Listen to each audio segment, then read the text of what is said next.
This is KSL Sports Live, broadcasting from the Mountain Home Services studios. Oh, hi, March. It's a new month, and with it, the madness is coming. We've got you all taken care of right here on KSL Sports Live all month long. You know, today, the Utah Hockey Club, they're back on the ice at the Delta Center, going for a fourth straight win. Several locals are participating in the NFL Scouting Combine. Today, quarterback Jackson Dart took center stage, and RSL and the Utah Warriors playing on home turf. All of that is on the way. But yes, of course, we do start off with college hoops this time of year and the Utah State Aggies. They were dealt a rare blow on Wednesday night, a 17-point loss at Boise State. Well, the road trip continued this afternoon. The Aggies, second to last game before heading to Vegas for the conference tournament. And this one took Utah State to Fort Collins, taking on the Colorado State Rams, a team just one win away from 20 on the season. The Aggies just didn't look prepared early on, though. Jalen Crocker-Johnson hits a three for the 10-0 lead for Colorado State. Then Jalen Lake from three.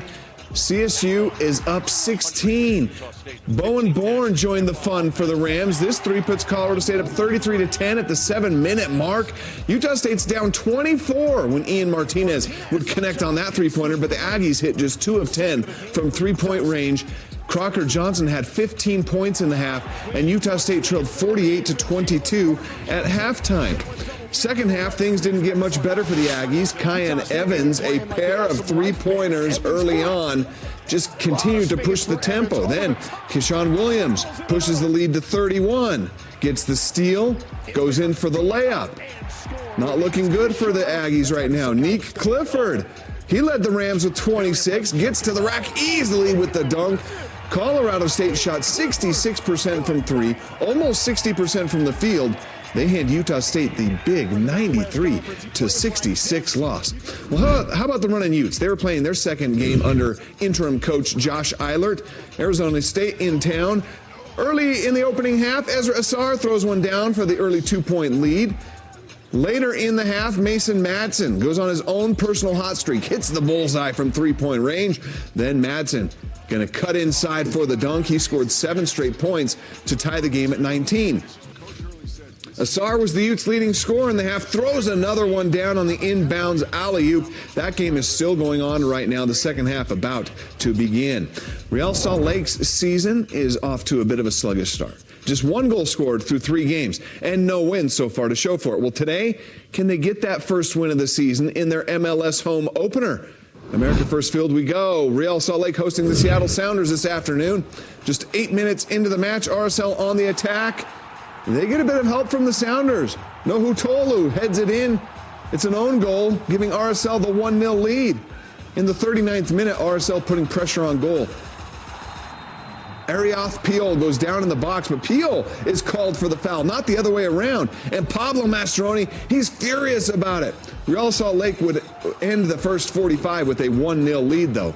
In the second half, it's a former RSL player trying to pull the Sounders even. 54th minute, Albert Rusnak puts one on target. That's saved by Rafael Cabral. In the 78th minute, Rusnak's going to have another go at it with the volley, but Cabral easily scoops that one up.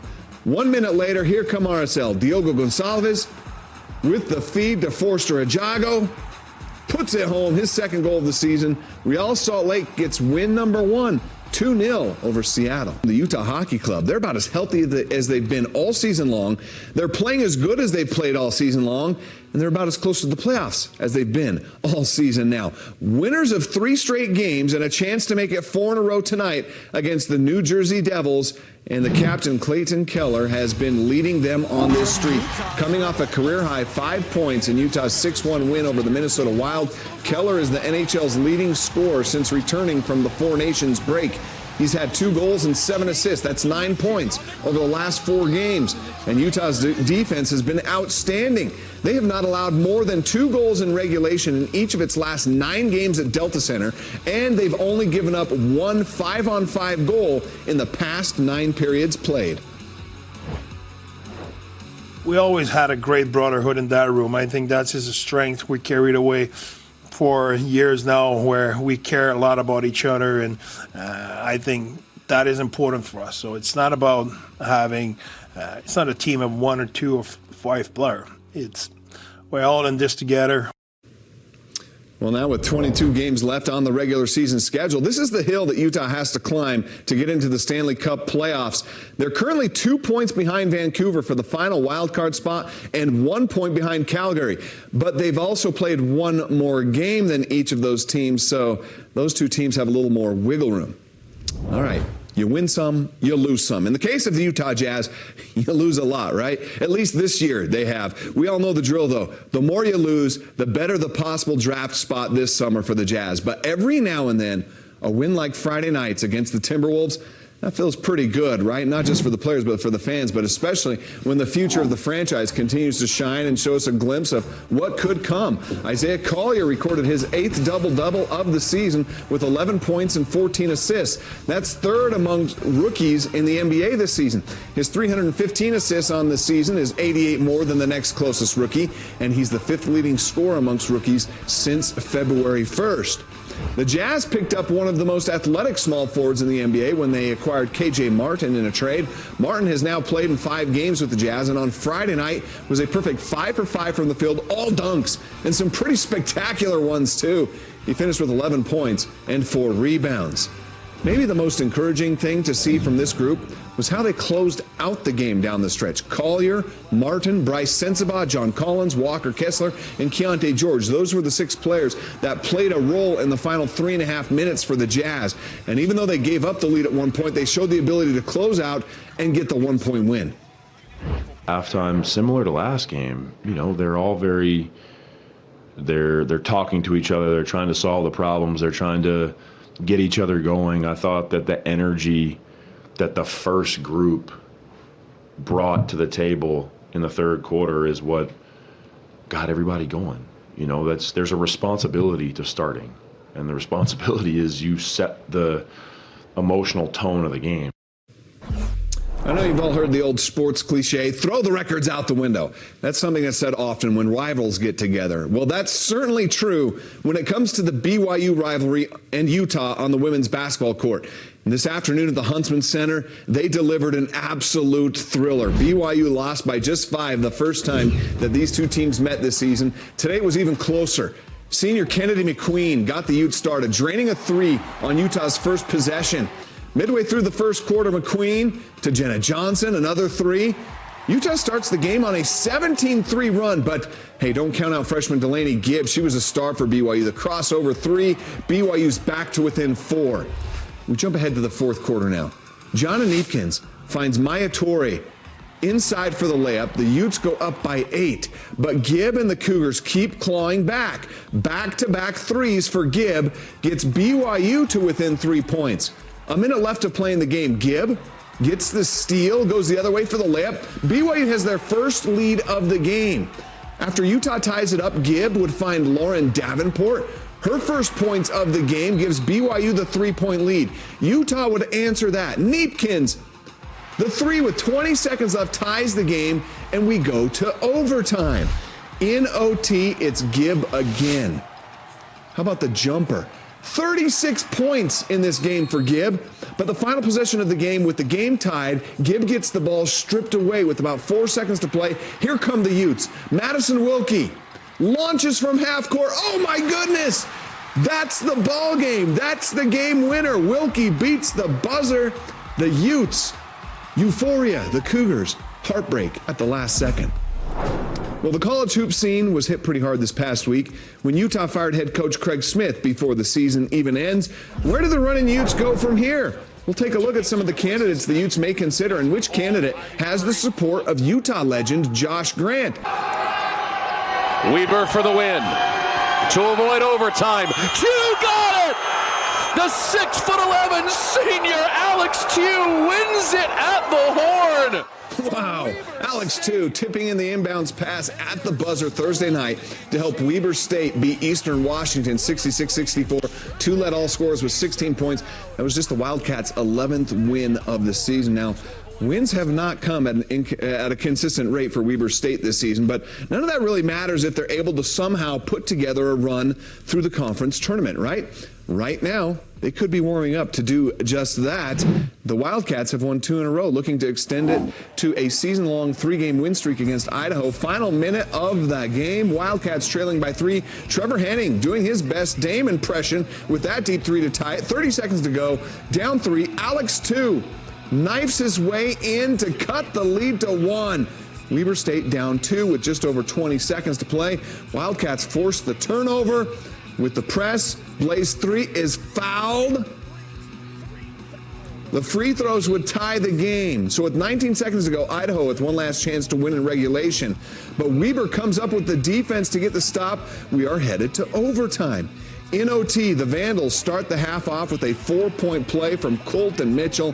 Not the way you want overtime to start. Despite 32 points from 3, the Wildcats end up falling short by 2, 81-79. Utah Valley going for some school history today against SUU down in Orem. First half, UVU would start fast, creating 9 turnovers and scoring 21 fast break points. This one resulting in a Carter Whaling dunk. Later on, the fast break, Dominic Nelson to Tanner Toulson. Toulson for 3. Utah Valley would lead by 28 at halftime. Second half, the Wolverines would keep their foot on the gas. Specifically, Toulson nails the 3. A few possessions later, Toulson throws it up to Osiris Grady for the alley-oop. Wolverines up by 30+. Very next possession, that's Toulson taking himself for the dunk. He finished with a game-high 17 points. UVU blows out SUU by 41, a perfect 12-0 home record. This is the first undefeated home season in the Division I era for Utah Valley. Way to go, Wolverines. Well, the University of Utah, they decided they could wait no longer. After the Runnin' Utes loss on the road to UCF, the school announced it would be parting ways with head coach Craig Smith, fired in the middle of his 4th season at the U. Assistant Josh Eilert has taken over as the interim head coach as a national search now begins. Eilert was the interim coach at West Virginia last year. Utah has not been to the NCAA tournament since 2016, and without winning the Big 12 tournament this year, that streak likely would continue. Attendance, that has not been great, and the success of BYU and Utah State also put more pressure on Smith to win now. The timing is odd with 4 games left in the regular season, but athletics director Mark Harlan believed that the best time was still now.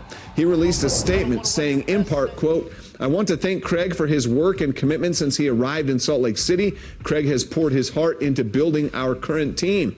After evaluating our program under Craig's leadership, I believe a change is needed to get us to where we want to go. Alumni opinions matter too." And Utah hoop legend Josh Grant shared his on JJ and Alex on 97.5, the KSL Sports Zone.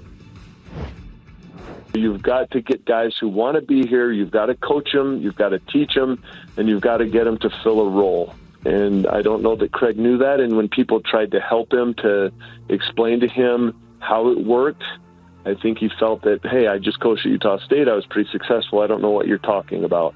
And I think that was really Craig's downfall, is he just didn't understand that part of it.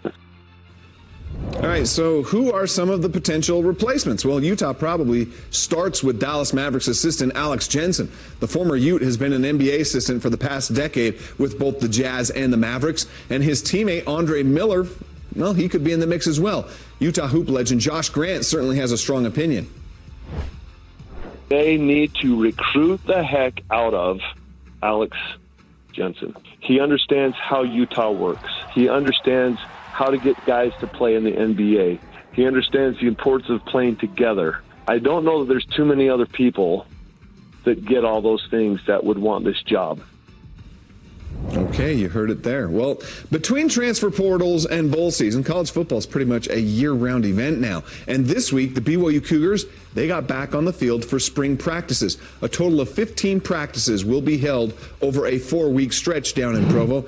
But this spring, well, these practices, they're unlike any other from the past, because this year it's also a bit of a tryout to make the team. Why is that? Well, Kalani Sitake, he told us on Thursday that they've worked really hard over the past couple years to build a strong and deep 123-man roster over the past couple of seasons. They feel like they've gotten there. But now, for the first time ever, all of college football teams have to trim the roster down to a maximum 105 by game 1. We have a transfer portal at the end in April, so it gives them a chance if guys want to need to move on and play. And I hate thinking like that, because they're all our guys. So, but maybe, we're not going to be at 105 even by the time we get to fall camp. So I think the rule is you have to be there by first game. So we'll see how close we get from here to then. All right, for a 5-year stretch from 2007 through 2011, the Tabiona Tigers and Rich Rebels, they owned the girls' high school basketball scene, combining to win all but one of the state titles in that stretch. But neither has won since then until today. Tabiona and Rich going head-to-head for the 1A state title. Last minute of the game, Rich down 1. Good ball movement. Brinley Hatch's layup puts Rich up by a point.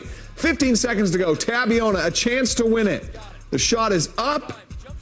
The shot is off the mark. Rich grabs the ball. They would end up putting in a free throw, and Rich wins their first championship in 14 years. Way to go, ladies. On Thursday night at the Huntsman Center, the 6A state championships were claimed. The 6A girls game was tied going into the fourth quarter between Lone Peak and Copper Hills. Toddy Harness led Lone Peak with 13 points. She helped the Knights win their 4th straight state title. And in the boys game, Davis posted a 32-point fourth quarter, which helped them come from behind to beat the Harriman Mustangs for the title. On Friday night, the 5A state championships at the Huntsman Center featured the undefeated West Panthers and the Bountiful Redhawks in the girls' hoops. Malika Satuala scored 17 points for Bountiful to help them win their 3rd straight title and give West its only loss of the season. Olympus dominated Highland in the 5A boys championship game. Gavin Lowe wrapped up his high school career with 35 points, 6 rebounds, 6 assists to win the title.